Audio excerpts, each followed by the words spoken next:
नमस्कार।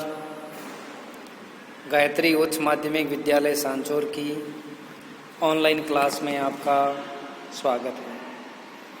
प्रिय विद्यार्थियों, आज हम कक्षा 12 विषय इतिहास में 1857 की क्रांति, उसके स्वरूप और कारण, परिणाम आदि का अध्ययन है वो करेंगे।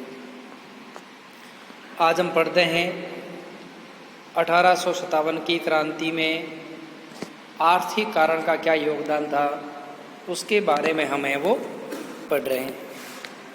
तो देखिए, भारत में अंग्रेजी शासन का मूल उद्देश्य भारत का आर्थिक शोषण था। अर्थात भारत में जो अंग्रेज़ों का शासन था वह केवल भारतीयों के आर्थिक शोषण के लिए हुआ था। इनकी आर्थिक शोषण की नीतियों ने भारतीयों में असंतोष की भावना पैदा कर दी थी। भारत में आत्मनिर्भर ग्रामीण अर्थव्यवस्था की जो विशेषताएं थी, अंग्रेज़ों की शोषण की नीति ने नष्ट कर दी थी। अंग्रेज़ों की भू राजस्व पद्धतियाँ पी कृषकों के शोषण का कारण बनी थी। भू राजस्व की अधिकता और वसूली में सेना का सहारा लेना भी इनके लिए एक अपने आप में बड़ी चुनौती बनी हुई थी। तो देखिए, तो इस तरह वे अंग्रेज भारतीयों से हैं वो तरह तरह का वसूली कार्य करते थे। भू राजस्व इतना अधिक कर लिया था कि भारतीय उस भू राजस्व को अदा है वो कर पाते नहीं थे, और उनको वसूलने के लिए वे सेना का सहारा भी है वो लेते थे। भारत में निर्मित माल जो निर्यात किया जाता था उस पर बहुत अधिक निर्यात कर था, जबकि भारत के कच्चे माल पर कम निर्यात कर था। अर्थात जो भारत से माल निर्यात किया जाता था उस पर तो बहुत अधिक निर्यात कर था, और जो भारत के कच्चे माल पर है वो कम निर्यात कर लगता था। इंग्लैंड से जो माल भारत आता था उस पर बहुत न्यून आयात कर था। भारत से निर्यात किया जाने वाला मलमल, सूती और रेशमी कपड़ों पर इंग्लैंड में 71% तक कर लिया जाता था। अर्थात जो भारत से मलमल है, सूती वस्त्र है, रेशमी वस्त्र है आदि जो इंग्लैंड में भेजे जाते थे उन पर 71% वो कर लिया जाता था। भारतीय कपड़े के मुकाबले जब अंग्रेजी कपड़े की मांग न बढ़ सकी तो अंग्रेज़ों ने भारतीय कपड़ों का आयात ही बंद कर दिया, और इस नीति का परिणाम ये हुआ कि भारत का कपड़ा उद्योग है वो नष्ट होने लग गया था। अर्थात इंग्लैंड में 71% तक कर लिया गया था, और भारतीय कपड़े के मुकाबले जब अंग्रेजी कपड़े की मांग न बढ़ सकी तो अंग्रेज़ों ने भारतीय कपड़ों का आयात ही बंद कर दिया था। इस नीति का परिणाम ये हुआ कि भारतीय कपड़ा उद्योग नष्ट होने लग गया, और इंग्लैंड में औद्योगिक क्रांति के कारण भारतीय उद्योग जो अंग्रेज़ों की व्यापारिक नीति से पहले जर्जर थे, मशीनों से सज्जित अंग्रेज़ों के उद्योगों का सामना नहीं कर सके। परिणाम स्वरूप हस्तकला उद्योग है वो नष्ट हो गए, कारीगर बेरोजगार हो गए, और बस्तियां और नगर हैं वो उजड़ गए थे। तो देखिए, इंग्लैंड में औद्योगिक क्रांति के कारण भारतीय उद्योग जो अंग्रेज़ों के व्यापारिक नीति से पहले जर्जर था, मशीनों से सज्जित अंग्रेज़ों के उद्योगों का सामना न कर सके, और परिणाम स्वरूप हस्तकला उद्योग है वो नष्ट हो गए, कारीगर बेरोजगार हो गए, और बस्तियां और नगर है वो उजड़ गए थे। कंपनी के समय भारतीय धन का लगातार निष्कासन हुआ और वो इंग्लैंड पहुंचा। इससे अंग्रेज अमीर और भारतीय निर्धन बनते चले गए, और इससे इस प्रकार अंग्रेज़ों की जो विनाशकारी औपनिवेशिक नीतियों के कारण भारत में अंग्रेज़ों के प्रति गहरा है वो असंतोष था। अर्थात भारत में अंग्रेज़ों की जो नीतियाँ थी वे असंतोष को बढ़ावा देने वाली थी। उनमें कहीं पर भी भारतीयों के हित की बात है वो नहीं थी। अब अगला है सामाजिक कारण। तो देखिए, अंग्रेज़ जाति भेद की भावना से प्रेरित थे और भारतीयों को घृणा की दृष्टि से है वो देखते थे। अर्थात अंग्रेज़ भारतीयों के साथ जातिगत आधारित भेदभाव करते थे, भारतीयों से घृणा करते थे और भारतीयों के प्रति उनका व्यवहार भी है वो अपमानजनक था।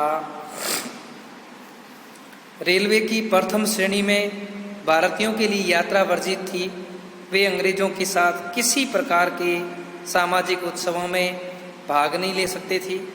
यूरोपियन व्यवसायियों द्वारा संचालित होटलों और क्लबों में भारतीयों का प्रवेश वर्जित था और अंग्रेज़ों की मनोवृत्ति का अनुमान आगरा के एक मजिस्ट्रेट के आदेश से लगाया जा सकता है, जिसमें उसने कहा था कि प्रत्येक भारतीय, चाहे उसका पद कुछ भी हो, इस बात के लिए विवश किया जाना चाहिए कि वह सड़क पर चलने वाले हर अंग्रेज़ को है वो सलाम करे।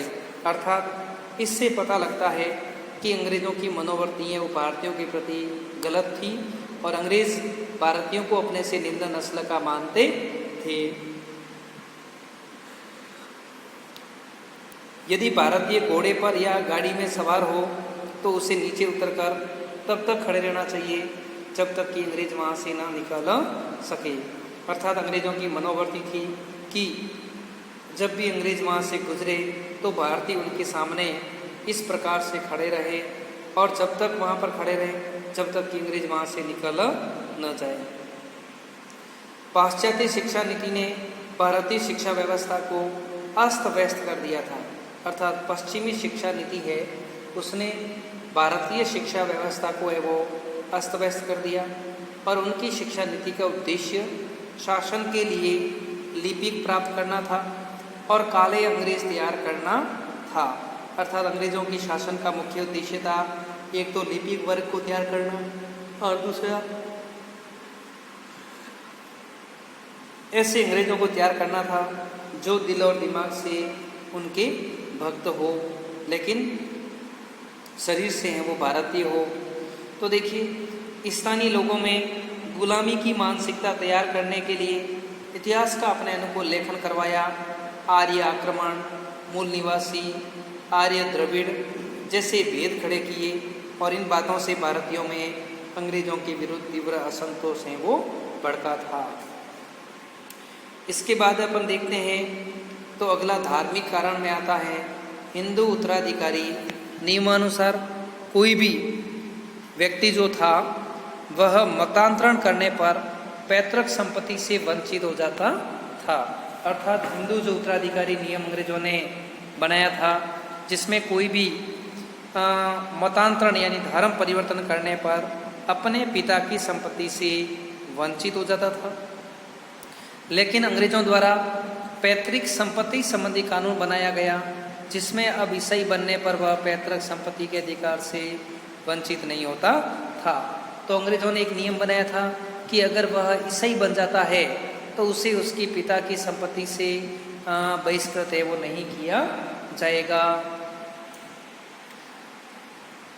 ईसाई मिशनरियों द्वारा आर्थिक प्रलोभन व अन्य उपायों से मतांतरण का नियोजित अभियान किया गया। इन्हें राजकीय सहायता मिलती थी। जो व्यक्ति ईसाई मत को स्वीकार कर लेता था उसे अनेक सुविधाओं के साथ राजकीय सेवा का अवसर भी है वो मिलता था। तो इससे हिंदू और मुसलमान दोनों ही अपने मत को खतरे में अनुभव करने लगे। ईसाई पादरियों को 1813 के अधिनियम द्वारा भारत में मजहबी प्रचार की स्वीकृति मिल गई। इन्होंने मत प्रचार के उद्देश्य से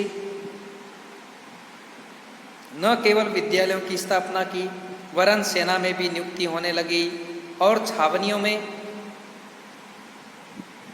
ईसाई साहित्य का वितरण है वो होने लगा था। भारत में मंदिरों और मस्जिदों की संपत्ति अब तक कर मुक्त रही थी, लेकिन इन पर भी अंग्रेजों द्वारा है वो क्या लगा दिए गए थे, कर लगा दिए गए थे। अर्थात अंग्रेजों की एक ही नीति थी, गैर अंग्रेज गैर ईसाई जो भी थे उन सब पर तरह तरह के क्या लगा दिए थे, कर लगा दिए थे। और ऐसे नियम बनाए थे कि अगर कोई ईसाई धर्म ग्रहण करता है तो उनको उन करों से वो छूट मिलेगी, वरना उन्हें वो कर है वो अदा करने पड़ेंगे।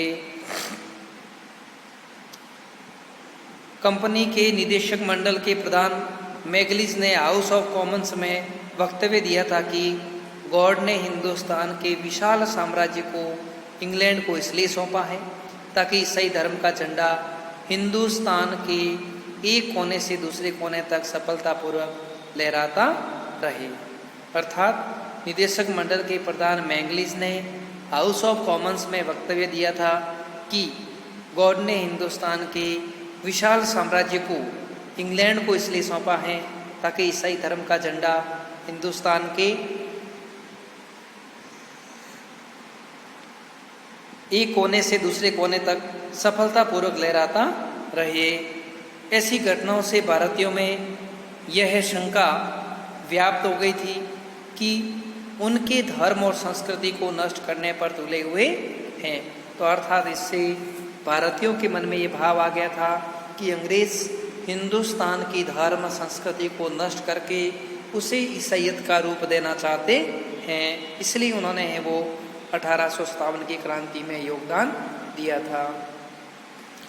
अब अगला है सैनिक कारण। तो 1857 की क्रांति से पूर्व भी भारतीय सैनिकों ने, भारतीय जो सैनिक थे उन्होंने कई बार अंग्रेजों के विरुद्ध बगावत की थी। बंगाल में 1764 में सिपाही विद्रोह, 1806 में बेलूर में, 1824 में बैरकपुर में सैनिकों द्वारा समुद्री मार्ग से बर्मा जाने से इनकार कर दिया गया था।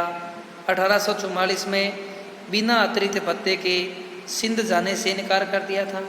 1849 में 22वें NI, 1850 में 66वीं NI और 1852 में 38वीं NI ने विद्रोह कर दिया था। तो इस प्रकार अंग्रेजों के विरुद्ध है वो कई विद्रोह हैं वो हो गए थे। अफगान युद्ध 1839 में अंग्रेजों को पराजय का सामना करना पड़ा और पंजाब के संघर्ष से उन्हें बहुत क्षति हुई थी। सेना में अंग्रेजों की तुलना में भारतीय सैनिकों की संख्या लगातार बढ़ती जा रही थी। 1856 में भारतीय सेना में 2,33,000 भारतीय सैनिक और 45,322 यूरोपीय सैनिक थे। तो क्रीमिया युद्ध में अंग्रेजों की पराजय ने भारतीयों में उनके अजय होने का भ्रम तक है वो तोड़ दिया था। तो इस तरह से जो ये बता रहे हैं कि भारतीय सिपाही है उनमें उनकी भी जो संख्या लगातार बढ़ रही थी और भारतीय सिपाही अंग्रेजों की कार्यप्रणाली से असंतुष्ट थे। क्रीमिया युद्ध में अंग्रेजों की पराजय ने भारतीयों में उनके अजय होने का भ्रम तोड़ दिया था और अवध का अंग्रेजी साम्राज्य में विलय ने बंगाल की सेना में तीव्र आक्रोश व असंतोष को उत्पन्न किया था।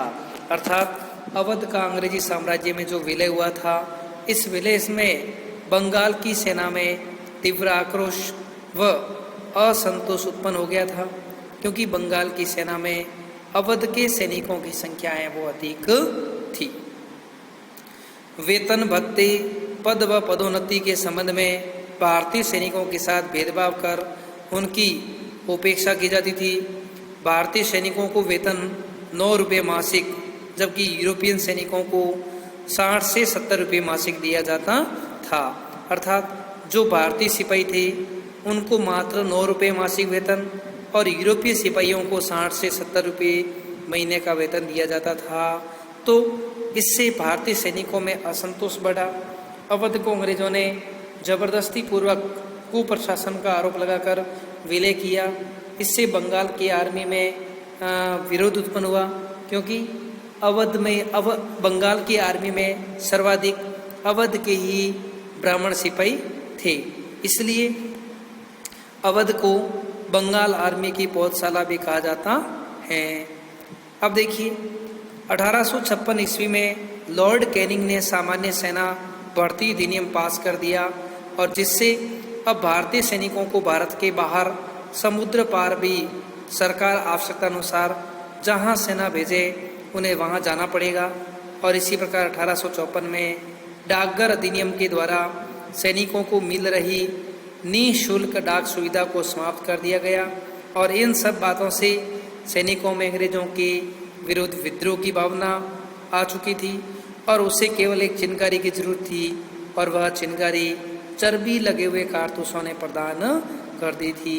अर्थात भारतीय सिपाहियों की ब्रिटिश सेना में संख्या बढ़ रही थी, लेकिन भारतीय सिपाहियों के साथ दिन प्रतिदिन अत्याचार हो रहा था और इन अत्याचारों के कारण भारतीय सिपाही वो पीड़ित थे और भारतीय सिपाहियों की पीड़ा बढ़ गई थी।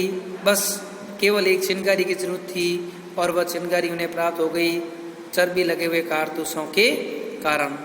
अब देखो 1857 की क्रांति का तात्कालिक कारण। तो देखिए तात्कालिक कारण में अपन देख सकते हैं कि 1856 में भारत सरकार ने पुरानी जो ब्राउन बेस बंदूक थी उनके स्थान पर एक नई एनफील्ड राइफल्स को अधिक अच्छी थी प्रयोग करने का निश्चय किया था। इस नई राइफल से कारतूस के ऊपरी भाग को मुंह से काटना पड़ता था। जनवरी 1857 में बंगाल की सेना में ये बात फैल गई थी कि नई राइफल्स के कारतूसों में गाय और सूअर की चर्बी का प्रयोग किया गया है। इससे गाय हिंदुओं के लिए पवित्र थी और मुसलमानों के लिए सूअर है वो निषिद्ध था। कारतूसों में चर्बी होने की जांच की गई। जॉन केई व लॉर्ड रॉबर्ट्स ने भी इस सत्य को स्वीकारा है और इस घटना से सैनिक भड़क उठे। अंग्रेजों के विरुद्ध आक्रोश फैल गया और उनकी ये धारणा बन गई कि अंग्रेज हिंदू और मुस्लिम दोनों का ही धर्म भ्रष्ट करने पर तुले हुए हैं। इसके अलावा चर्बी लगे कारतूसों की घटना ने विद्रोह की चिनगारी सुलगा दी और उससे जो धमाका हुआ उसने भारत में अंग्रेजी राज्य की जड़ें हैं वो हिला दी थी। तो ये माना जाएगा 1857 की क्रांति का तात्कालिक कारण। धन्यवाद।